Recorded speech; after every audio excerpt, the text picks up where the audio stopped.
My name is Elyse Gardiner, and the moment my manager, Croft Brennan, told me my dying father wasn't his problem, changed everything about who I thought I was. I stood in that sterile break room, still wearing my stained uniform from the diner where I'd spent 3 years serving coffee to people who barely acknowledged my existence, begging this man for 1 week off because my dad was taking his final breaths in room 247 of General Hospital. Croft didn't even look up from his scheduling papers when he said, "Find coverage or don't bother coming back. Your personal drama isn't my concern." The words hit me like a freight train derailing everything I believed about basic human decency.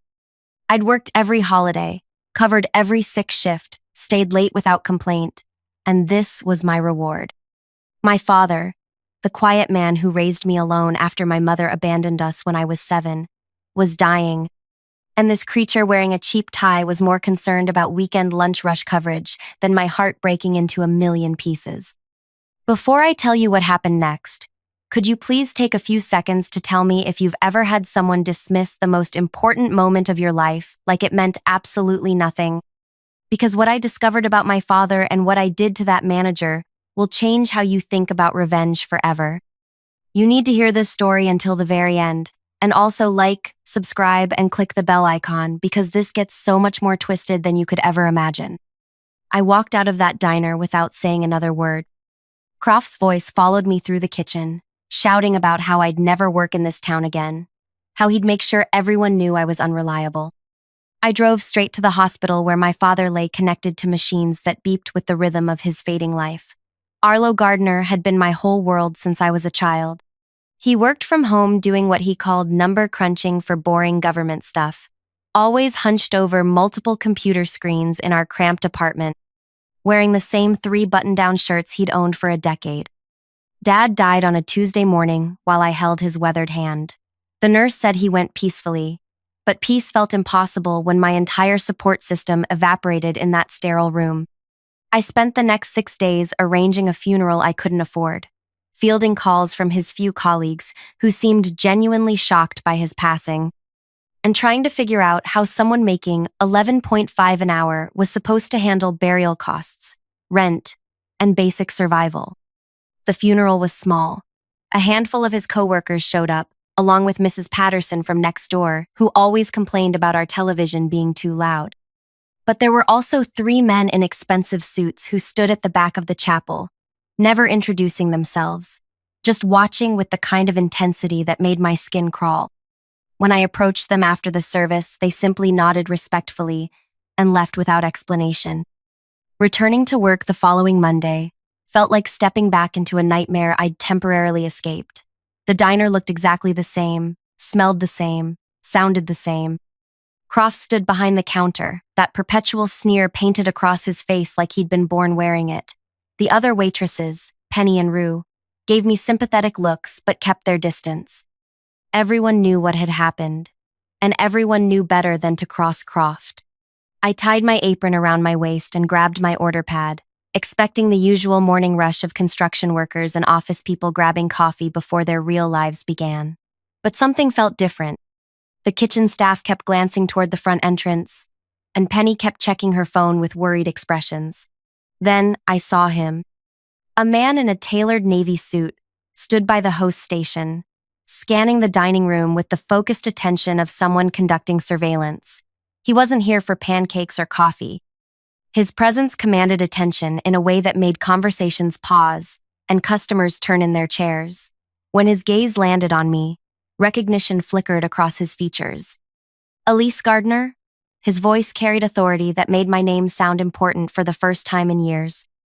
I nodded, suddenly aware of how ridiculous I must look in my polyester uniform with its grease stains and frayed edges. "My name is Director Hayes with the Treasury Financial Crimes Division. We need to talk." The words hit me like lightning. Treasury Financial Crimes Division. Government authority. The kind of serious business that had nothing to do with diner waitresses or people like me. Croft materialized beside us with that oily smile he reserved for customers he thought might complain to corporate. "Is there a problem here?" "Because Elyse just lost her father and she's been a bit emotional lately." Director Hayes fixed Croft with a stare that could have frozen boiling water. "Actually, there's no problem at all. Miss Gardiner, could we speak privately?" I untied my apron and followed him outside, leaving Croft standing there with his mouth hanging open like a fish gasping for air. We sat in his government sedan, and Director Hayes opened a briefcase that contained documents with my father's name printed across the top in bold letters. "Your father was one of our most valuable forensic accountants," he began, and I felt my understanding of reality start to crumble. For 15 years, Arlo conducted covert audits of major corporations suspected of tax evasion. His work was so thorough, so methodical, that we built our entire prosecution strategy around his findings. I stared at the documents, seeing my father's name attached to case files involving millions of dollars. This quiet man who wore the same 3 shirts and ate peanut butter sandwiches for lunch every day had been living a completely different life than the one I knew. "The company you work for," Director Hayes continued, pointing toward the diner, "was his final assignment. Hartwell Food Services has been systematically evading federal taxes for 8 years. Your father documented everything: shell companies, offshore accounts, falsified employee records, tip theft, wage manipulation. The evidence he compiled could put the executives in federal prison for decades." My world tilted sideways. I'd been serving coffee to criminals who were stealing from their own workers, while my father secretly built the case that would destroy them. "But here's our problem," Director Hayes said, his expression growing grave. "Your father was paranoid about digital security. He encrypted all his findings and stored them in cryptocurrency wallets with access keys that only he knew. We've been searching his apartment, his computers, everything, and we can't find those keys anywhere." "What does that mean?" "It means 8 years of evidence just disappeared when your father died. Unless," he studied my face carefully, "unless he left you some way to access those files." I thought about Dad's desk at home, still exactly as he'd left it. Stacks of notebooks filled with numbers and codes that looked like gibberish. USB drives labeled with dates and random letters. A safe hidden behind his bedroom dresser that I'd never opened because I didn't know the combination. "He might have," I said slowly. Director Hayes leaned forward. "Miss Gardiner, those files contain evidence of tax evasion totaling $47 million. If we can recover them, your father's work will take down one of the largest corporate fraud schemes we've ever investigated." $47 million. The number felt astronomical, impossible, completely disconnected from my world of dollar tips and day-old pastries. "What happens if I find these files?" "Justice," he said simply, "and a substantial reward for your cooperation." I returned to work that afternoon, feeling like I was living in someone else's life. Croft watched me with suspicious eyes, probably wondering why government agents were pulling his employees aside for private conversations. I poured coffee and took orders on autopilot while my mind raced through everything I thought I knew about my father. That evening, I sat in Dad's chair and really looked at his workspace for the first time. The notebooks weren't random. They followed patterns, sequences, mathematical progressions that meant something to someone who understood their logic. The USB drives were labeled with dates that corresponded to specific entries in his handwritten notes. The safe combination took me 3 hours to figure out. Dad always said I was the smartest person he knew, and apparently he'd hidden the answer in plain sight. His birthday, my birthday, and the date my mother left us, arranged in the order they'd shaped our lives together. Inside the safe, I found a single envelope with my name written in his careful handwriting. The letter inside contained 24 alphanumeric sequences, each labeled with a company name. Hartwell Food Services was number 17 on the list. The next morning, I dressed for work knowing everything was about to change. But first, I needed to understand exactly who I was dealing with and how deep this conspiracy went. I started paying attention to details I'd previously ignored. Croft's expensive watch despite the diner's supposedly struggling finances. The way he processed cash tips that never made it onto official records. The mysterious late-night meetings he held in the office with men who definitely weren't food suppliers. Penny mentioned that her overtime hours never appeared on her pay stubs. Rue complained about health insurance deductions that never resulted in actual coverage. The kitchen staff worked split shifts to avoid full-time benefits, but somehow the scheduling always guaranteed they'd work just enough hours to be considered part-time. I began documenting everything. Shift schedules that violated labor laws, cash register readings that didn't match reported sales, customer counts that seemed impossible given the actual foot traffic. Every detail my father would have noticed if he'd been investigating this place. 3 weeks after the funeral, I'd accumulated enough evidence to understand the scope of what Dad had been building. Hartwell Food Services wasn't just evading taxes. They were systematically stealing from every employee who worked for them while creating fraudulent records that made the whole operation look legitimate. But I also realized something else. I didn't have to give this evidence to the government immediately. I had other options. Late one night, I researched Hartwell's main competitor, a company called Summit Restaurant Group that had been trying to expand into our territory for months. They'd made several attempts to buy out Hartwell's locations, but the deals always fell through due to what the business journals called regulatory complications. I wondered what those complications might be worth to someone who could eliminate them permanently. The next day, I called Summit's corporate offices and asked to speak with their acquisitions department. Within an hour, I was sitting across from their development director, a sharp woman named Victoria Cross, who listened to my proposition with the kind of focused attention that told me she understood exactly what I was offering. "Let me make sure I understand," she said carefully. "You have documentation that could force Hartwell into federal bankruptcy and criminal prosecution, and you're willing to provide that evidence to us instead of the authorities?" "For the right price," I confirmed. "What did you have in mind?" $47 million, the exact amount they owe in back taxes. Victoria's eyes widened slightly, but she didn't laugh or call security. Instead, she asked, "Why that specific number?" "Because it's what justice costs." We negotiated for 2 hours. Victoria made calls to lawyers and executives and people whose titles I didn't recognize. By the end of the meeting, we had an agreement. Summit would pay me $47 million for exclusive access to my father's evidence, with the understanding that they would handle the legal proceedings in whatever way served their business interests. The contract took a week to finalize. During that time, I continued working at the diner, watching Croft abuse his employees and steal their wages while having no idea that his entire world was about to crumble. I thought about my father every day, wondering if he would approve of what I was planning. He'd spent 15 years building airtight cases for the government, believing in official justice and legal procedures. But official justice hadn't helped him when he was dying alone while his daughter begged for basic human compassion from a man who saw people as disposable.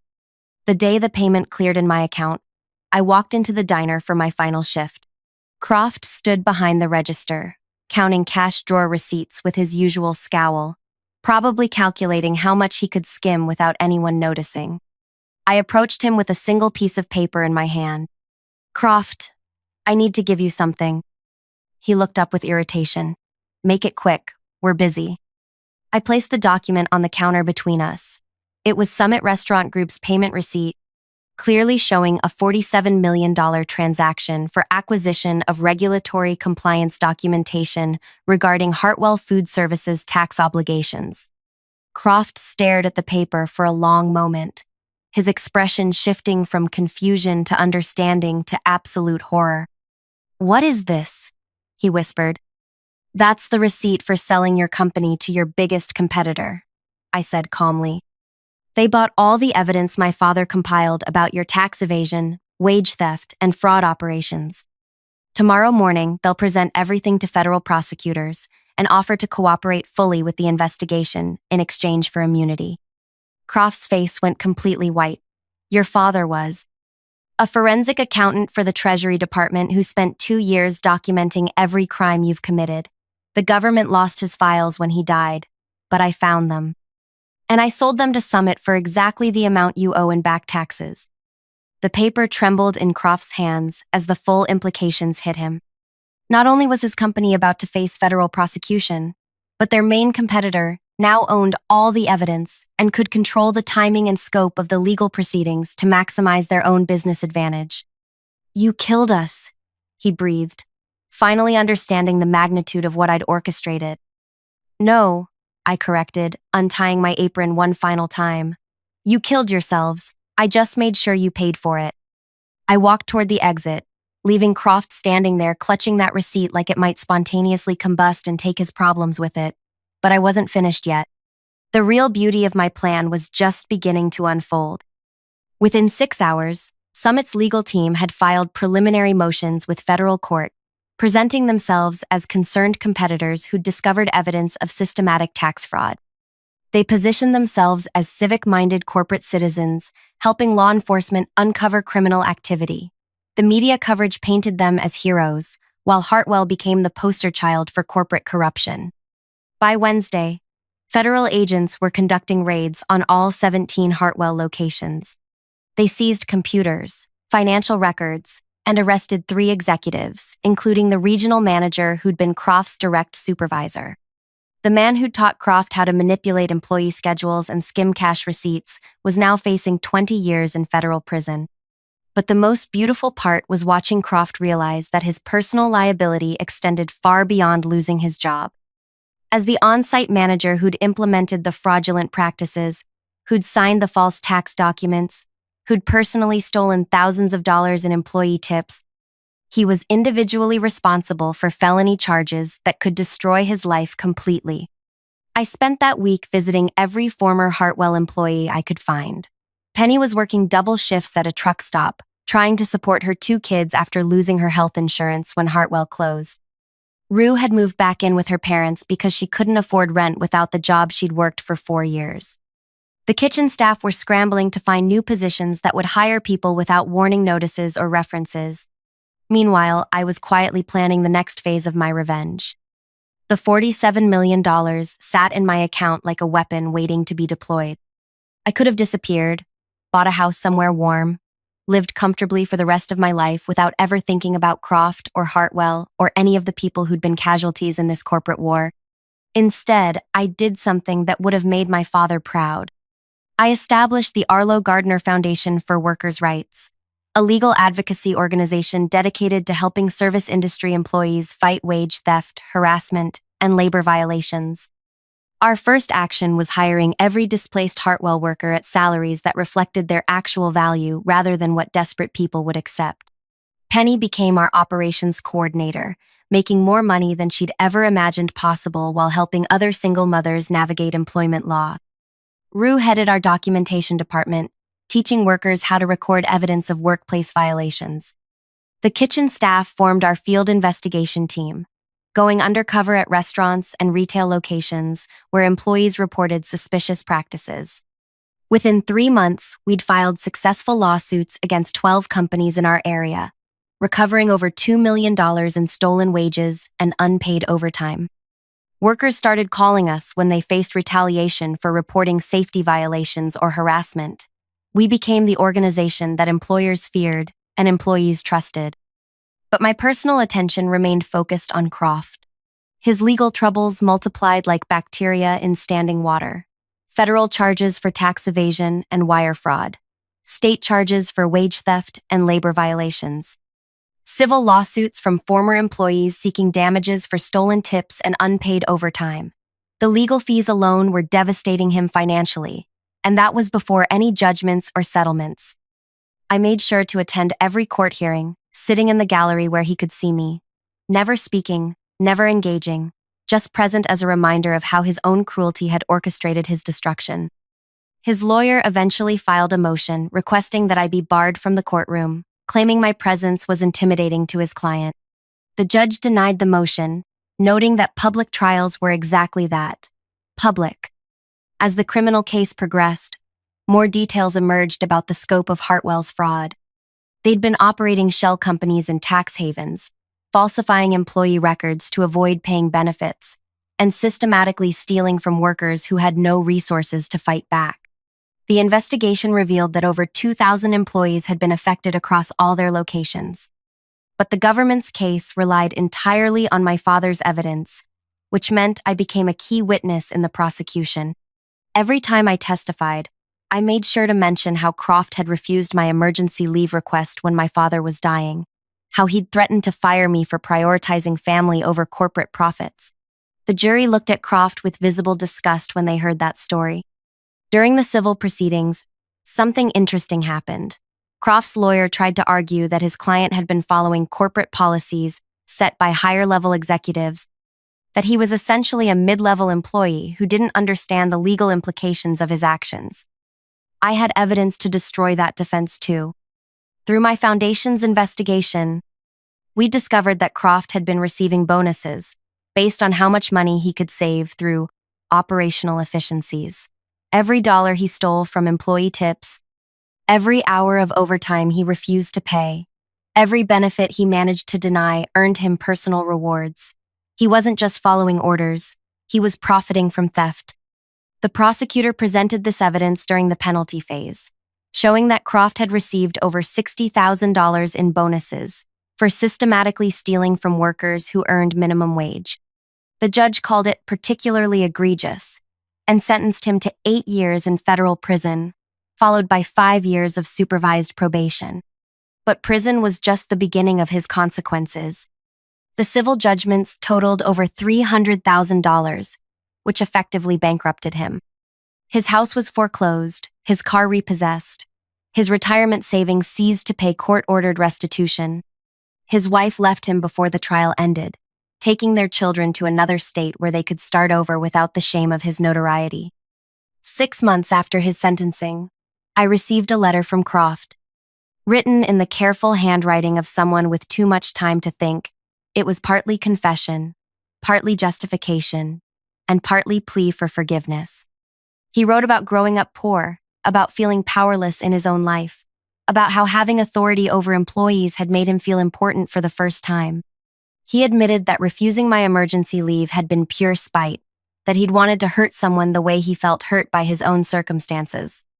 The letter ended with him asking if I thought he deserved what had happened to him. I never responded. Instead, I focused on expanding the foundation's work. We opened offices in 3 neighboring states, hired employment lawyers who specialized in corporate fraud, and developed training programs that taught workers how to recognize and document violations. We partnered with investigative journalists who exposed companies that thought they could abuse employees without consequences. 2 years after Hartwell's collapse, we'd recovered over $15 million in stolen wages for workers across the region. Companies started changing their practices just to avoid being investigated by us. The mere mention of the Elyse Gardiner Foundation was enough to make corporate executives review their employment policies. But the most satisfying moment came when Summit Restaurant Group contacted me about a potential problem. They'd acquired several Hartwell locations and discovered that some of the former managers had implemented similar fraudulent practices at their new jobs. These managers, trained by Croft and his superiors, were apparently incapable of operating honestly, even when working for different companies. "We want to make sure our operations are completely clean," Victoria Cross explained during our meeting. "Could your foundation conduct a comprehensive audit of our employment practices?" I agreed, but with conditions. Any violations we discovered would be reported to authorities regardless of Summit's preferences. Any affected employees would receive full restitution plus damages. And Summit would implement ongoing monitoring systems to prevent future violations. Victoria accepted immediately. She understood that spending money on compliance was infinitely cheaper than facing the kind of destruction that had consumed Hartwell. During our audit, we found minor violations at 3 locations, all connected to former Hartwell managers who apparently couldn't break their habits of skimming tips and manipulating schedules. Summit fired them immediately and paid over $200,000 in restitution to affected workers. But they also did something unexpected. Victoria offered to fund an expansion of our foundation's work, providing resources to investigate corporate fraud nationwide. She wanted Summit to be publicly associated with workers' rights advocacy, to demonstrate that ethical business practices were profitable business practices. I accepted her proposal, but insisted that our investigations would remain completely independent. We would pursue any company where we found evidence of violations, including Summit, if they ever betrayed their commitment to fair employment. 3 years after my father's death, the Elyse Gardiner Foundation had become one of the most feared advocacy organizations in the country. We'd recovered over $50 million for workers, shut down dozens of fraudulent operations, and sent 23 executives to prison. I often thought about what Dad would say if he could see what his quiet, methodical work had ultimately accomplished. He'd spent 15 years building cases for the government, believing that official justice was the only legitimate path to accountability. But sometimes, official justice needed help finding its way. Sometimes the daughter of a forensic accountant had to sell evidence to corporate competitors to ensure that criminals faced consequences for their actions. Sometimes revenge required patience, planning, and the willingness to transform personal pain into systemic change that protected thousands of other people from experiencing the same cruelty. I kept Croft's letter in my desk drawer, not out of sentiment, but as a reminder of why this work mattered. His words revealed the mindset of someone who hurt others because he felt powerless in his own life, who chose to abuse his authority rather than use it responsibly. There were thousands of other managers like Croft, other companies like Hartwell, other workers being exploited by people who believed that desperation made theft acceptable. My father had given me the tools to fight them. I intended to use those tools until every stolen dollar was returned, every violated law was enforced, and every worker knew they had someone willing to fight for them when their employers decided that profits mattered more than human dignity. The Foundation's newest investigation involved a chain of hotels where housekeeping staff reported systematic wage theft and sexual harassment. The evidence we'd gathered suggested connections to organized crime and political corruption that extended far beyond simple employment violations. It would be our biggest case yet, potentially involving hundreds of victims and millions of dollars in fraud. I thought about Croft in his prison cell, probably wondering how his casual cruelty toward a grieving waitress had led to the complete destruction of everything he'd built. He'd asked if he deserved what happened to him. The answer was simple. He deserved exactly what he'd given others. I just made sure he received it with compound interest.